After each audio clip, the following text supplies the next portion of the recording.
अब इमरान खान खूंखार हो गया है, जुनूनी हो गया है, पागल हो गया है, ये सिविल वॉर करवाना चाहता है, आग लगवाना चाहता है। तो अब वहां पे कांग्रेस में एक बिल पेश हो रहा है कि इसको टेररिस्ट स्पॉन्सर स्टेट पाकिस्तान को डिक्लेयर किया जाए। अगर वो मंजूर हो गया तो सारी बैंकिंग खत्म, सारी इंपोर्ट एक्सपोर्ट खत्म। आपको पता है कि अमेरिकी कांग्रेस में एक बिल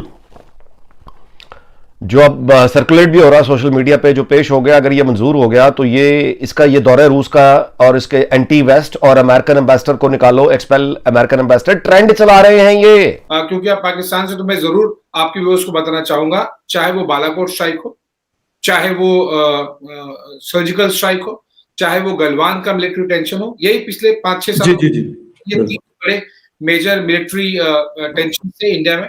तीनों के तीनों समय Russia as a country, Putin as a president and Russian defence industry as an industry बहुत काम आई इंडिया के। भारत जो कह रहा है कि वो मैरीटाइम नेशन जो हैं, वो एक मैरीटाइम नेबर्स जो हैं उनको साथ लेके चलेंगे।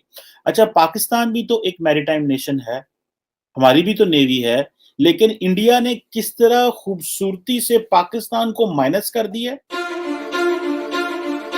पता है कि अमेरिकी कांग्रेस में एक बिल जो अब सर्कुलेट भी हो रहा है सोशल मीडिया पे, जो पेश हो गया, अगर ये मंजूर हो गया तो ये दौरे रूस का और इसके एंटी वेस्ट और अमेरिकन एम्बेसडर को निकालो, एक्सपेल अमेरिकन एम्बेसडर, ट्रेंड चला रहे हैं ये सोशल मीडिया पे, ट्रेंड चला रहे हैं कि अमेरिकन एम्बेसडर को निकालो। रूस से होकर आया, कौन से ड्रेस करते हुए झूठ बोल रहा है कि मैंने गंदम मंगानी है और मैंने ये प्लान कर रहा है। पाकिस्तान ब्लैक लिस्ट में जाए, वहां से बचत हुई।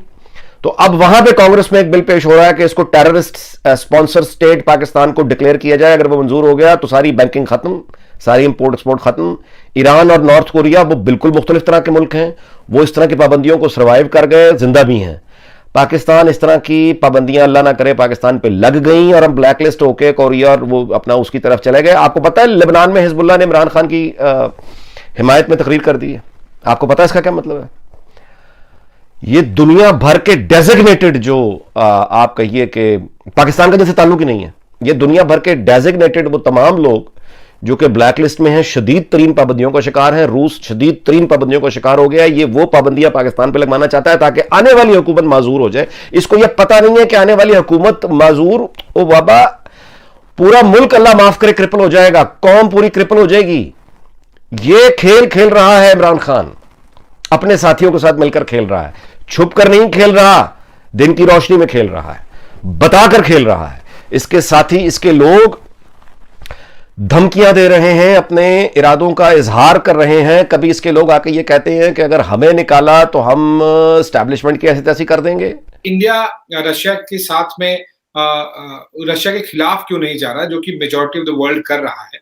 हम अपने डिसीजन, अपने फायदे के हिसाब से, अपनी जरूरतों के हिसाब से, हमारे देश के लिए, हमारे नागरिकों के लिए जो ठीक रहेगा वो लेंगे। किसी के प्रेशर में कभी भी नहीं काम करेंगे।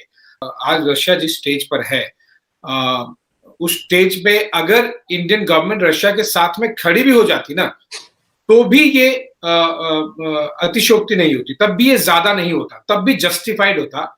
वो इसलिए क्योंकि इंडिया बहुत बुरे स्टेजेस में कई बार रह चुका है।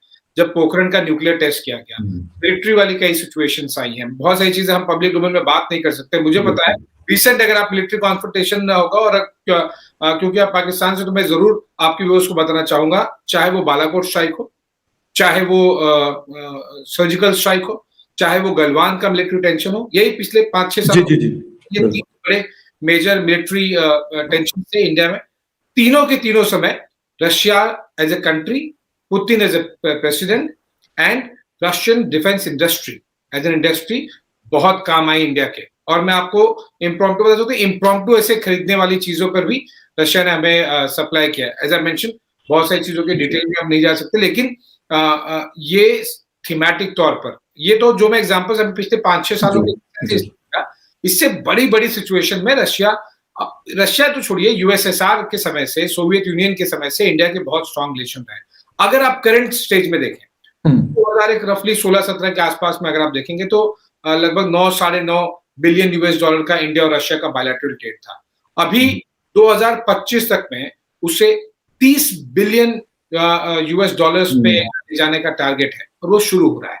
और भी आप बहुत सारे एग्जांपल्स देखेंगे फकर, S-400 वेस्ट बोलता रह गया मत लो, ये कर देंगे, हम वो कर देंगे, लिया, डिलीवरी भी आ गई, पेमेंट भी कर दी, क्या किया किसी ने? अच्छा, It's a dependency and there is a relation. Exactly, बिल्कुल। मैं अभी आपसे मतलब शो से पहले भी मैं आपसे बात कर रहा था कि सबसे बड़ा बायर है हिंदुस्तान रशिया का। 6.6 बिलियन यूएस डॉलर का वेपन जो है 2016 से 2022 के दरमियान खरीदा हुआ है।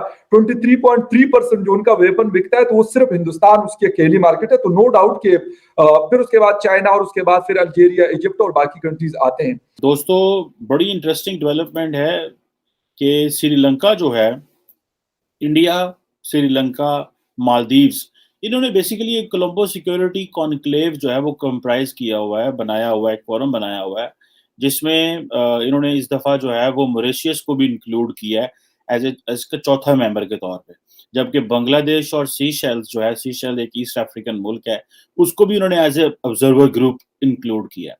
अब ये जो पांचवा basically national security adviser level का एक कोलंबो सिक्योरिटी कॉन्क्लेव इन्होंने एस्टैब्लिश किया है, जिसमें जाहिर बात है कि ये वो कह रहे हैं कि जी जितने भी मैरी टाइम नेशंस हैं ये आपस में कोऑर्डिनेट करेंगे और सिक्योरिटी के हवाले से, काउंटर टेररिज्म के हवाले से जो कोऑपरेशन है वो सारा इधर होगा। अच्छा, यहाँ पे चीजें हैं कि सिक्योरिटी, काउंटर टेररिज्म, रेडिकलाइजेशन, लेकिन एक चीज ध्यान में रखिएगा कि वो भारत जो कह रहा है कि वो मैरीटाइम नेशंस जो हैं वो एक मैरीटाइम नेबर्स जो हैं उनको साथ लेके चलेंगे। अच्छा, पाकिस्तान भी तो एक मैरीटाइम नेशन है, हमारी भी तो नेवी है, लेकिन इंडिया ने किस तरह खूबसूरती से पाकिस्तान को माइनस कर दिया और वही सार्क के जो ममालिक हैं, देखें अभी फॉर एग्जांपल इस दफा बांग्लादेश को उन्होंने एज ए ऑब्जर्वर डाल लिया। मॉरिशस ठीक है, वो एक अफ्रीका, वो इंडियन ओशन का एक कंट्री है। सेशेल्स चले ठीक है, वो एक छोटा मुल्क है, लेकिन उसकी उन्होंने रेलिवेंस को बरकरार रखा हुआ है। सो इंडिया जो है वो वेस्ट एशिया से, यानी कि साउथ एशिया से निकल के उसने अपने आप को प्योरली इंडो पैसिफिक में ले गया है। और पाकिस्तान की खूबसूरती यह है कि पाकिस्तान को पता ही नहीं उधर हो क्या रहा है।